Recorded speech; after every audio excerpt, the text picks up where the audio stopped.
Hai guys, Assalamualaikum. Welcome back to my YouTube channel Izzat Channel. Okay guys, kali ni Izzat nak share dengan korang satu cerita kisah benar daripada someone ni.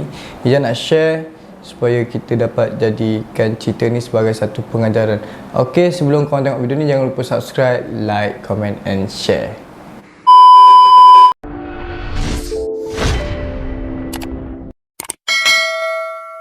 Sebelum korang tengok video ni, Izzat nak promote baju IAD, Improve and Develop, di mana Izzat yang buat baju ni. Macam mana korang nak dapatkan baju ni? Korang boleh follow IG business Izzat, IAD Production. Izzat akan letak link Instagram kat bawah, ataupun Izzat akan letak gambar di sebelah. Korang boleh follow, support IG business Izzat. Okay gang, thank you. Jom tengok video. Okay gang, cerita ni bermula daripada Izzat post video yang adik Izzat hilang. So yang Izzat dah jumpa adik Izzat, macam mana dia boleh contact dengan Izzat? Izzat DM dia ada share dia punya apa orang kata, dia punya story dekat situ. Izzat cakap DM Izzat dan Izzat akan bagi nombor. Izzat bagi nombor Izzat. Okay, start dia chat Izzat dekat WhatsApp. Izzat tak dapat nak sharekan nama dia sebab ini mungkin salah satu aib dia. Dia cakap Assalamualaikum Izzat tu. So Izzat pun jawab macam biasa, jawab macam biasa. Okay, dia dah ada detail ayah kandung. Ini memudahkan Izzat untuk bantu dia cari ayah dia. So dia bagi detail tu. Sebelum dia bagi detail dekat Izzat, dia ada story sikit pasal dia punya background. Dia punya background family dia. Okay, nah umur dia 17 tahun. Izzat tak pernah nak cerita nama dia. Dia sekarang stay dekat Perak dan asal daripada Kelantan. Asrama dia pun dekat Kelantan. Dia ada chat dengan Izzat. Izzat baca chat. Okay, Parents dia cerai waktu dia umur setahun. Waktu setahun bagi Izzat ni akal tak, orang kata, tak membesar lagi kan. So tak tahu apa-apa. Dan selama dia 17 tahun ni, dia tak pernah tahu pun siapa ayah kandung dia. Bagi Izzat yang lelaki ni pun nak tahu siapa ayah Izzat. Izzat tak pernah jumpa daripada kecil. Bagi Izzat yang lelaki nak tahu. Dan bagi dia yang perempuan lagilah terkesan kan. Nak wali waktu kahwin. Kalau dia tak ada abang, ayah dia kena jadi wali kan. Jadi ini akan menjadi satu kesan untuk dia nanti. So mak dia kahwin baru balik. Kahwin baru waktu umur dia 7 tahun. Lepas tu dia ni anak tunggal dalam family dia, baik belah ayah dia yang dulu ataupun ayah dia yang sekarang ni. Dia cakap dekat Izzat, family dia pun tak pernah story pasal ayah dia ni. Tapi dia akan dapat tahu satu tahap. Dia akan dapat tahu yang dia, contohnya Izzat ni anak angkat. Satu masa Izzat akan tahu, yang Izzat dapat tahu yang Izzat ni anak angkat. Macam mana? Waktu Izzat tahu itu, waktu Izzat umur 12 tahun. 12 tahun Izzat tahu yang Izzat ni anak angkat. Kalau Izzat tahu waktu tu, Izzat tahu Izzat memberontak, tahu Izzat rasa macam sedih. Dan Izzat nak tahu siapa family Izzat. Izzat rasa dia pun macam tu. Okay, baik. Dan dia rasa family dia pun tak bagi yang dia nak cari ayah dia ni. Tapi dia tetap juga nak cari ayah dia ni. Baik buruk dia tetap darah daging dia. Dia cakap macam tu dekat Izzat. Okay, mak dia kahwin umur 7 tahun. Okay, Izzat nak sebut nama dia, nasib baik tak sebut.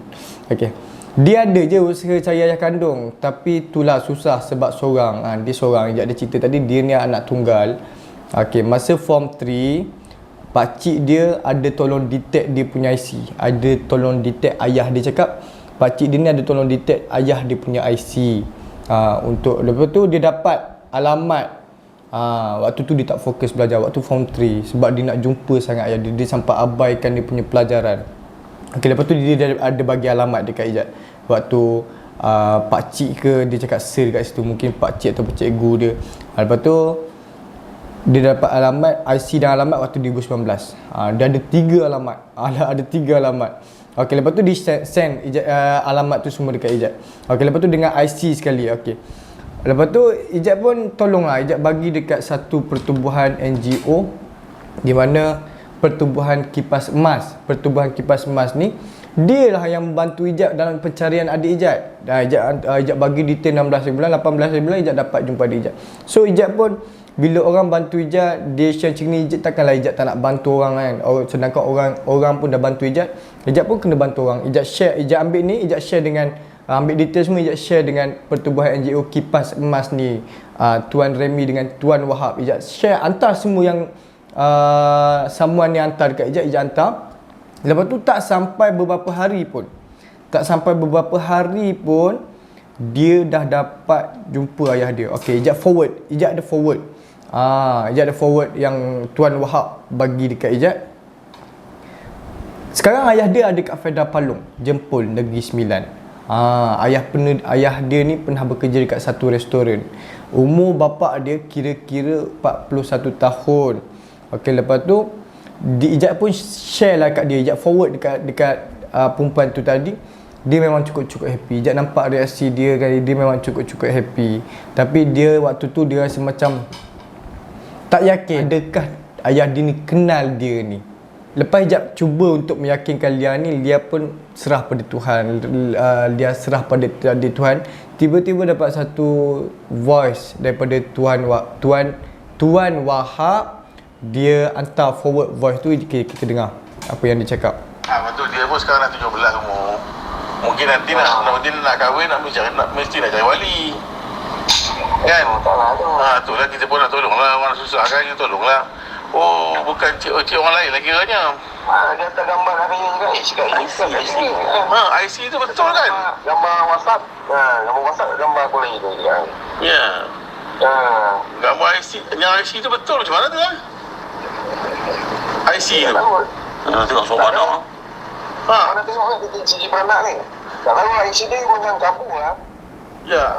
Abang ada IC dengan suara mana? Dia forward kat saya? Mana boleh tu. Tak boleh? Bukan apa, nak tahu juga sebab dia bagi IC abang. IC cik. Pelik tu. Ni dia macam dia tahu IC cik. Tahu lah, dulu aku ada hilang IC. Silap aku. Ada hilang IC?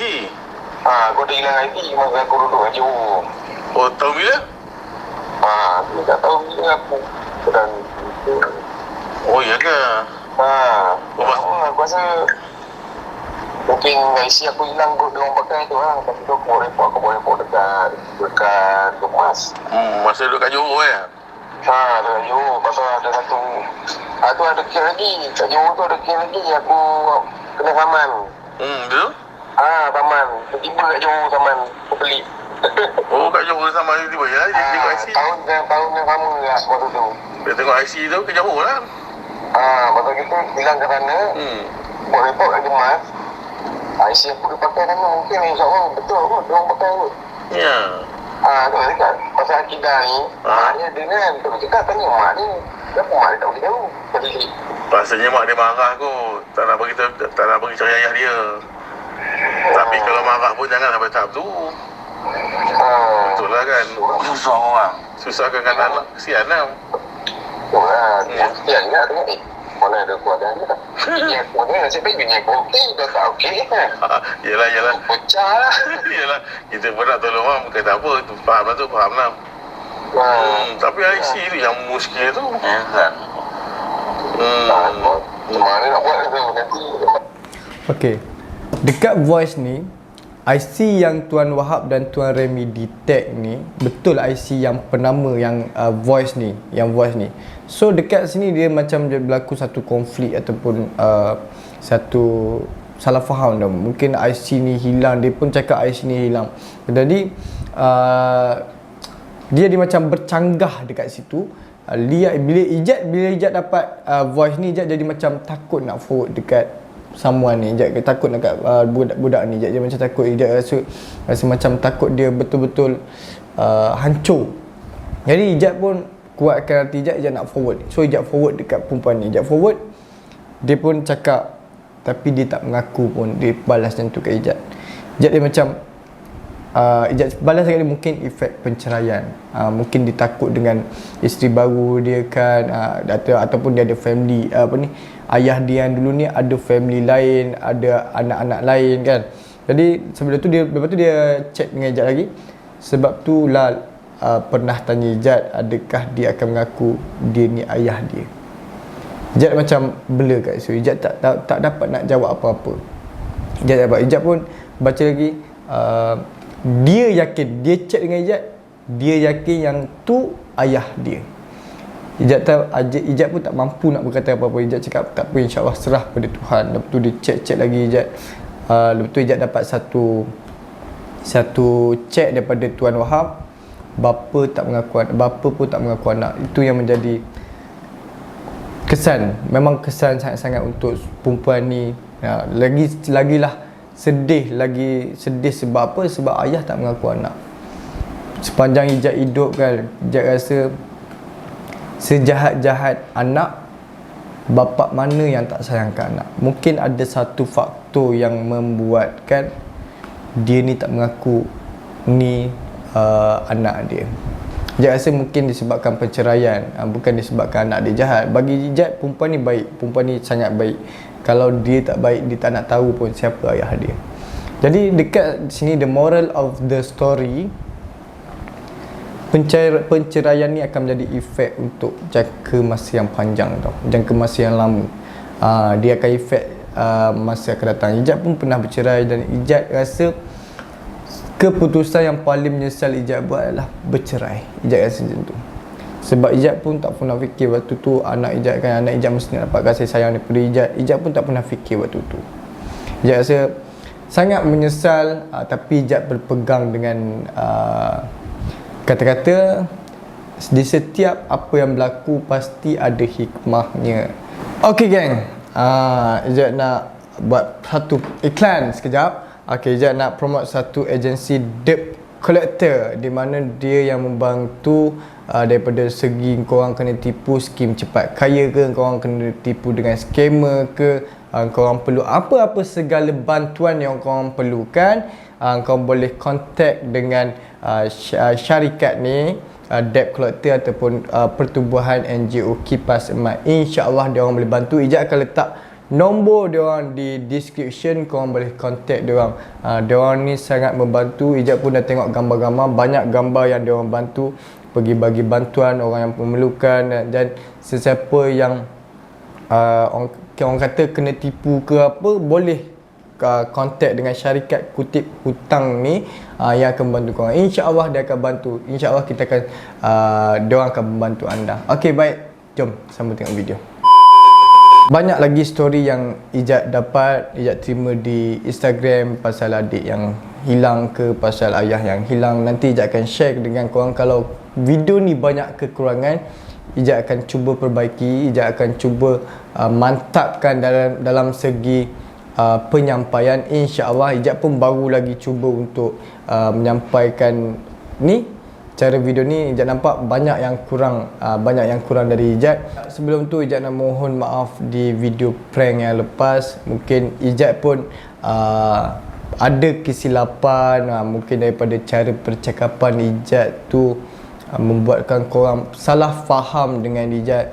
Ijat hanya nak, orang kata, prank just for fun. Ni untuk menghiburkan korang, tapi hiburan Ijat tu tak sampai kepada korang. Ijat akan cuba buat prank yang lain supaya korang minat.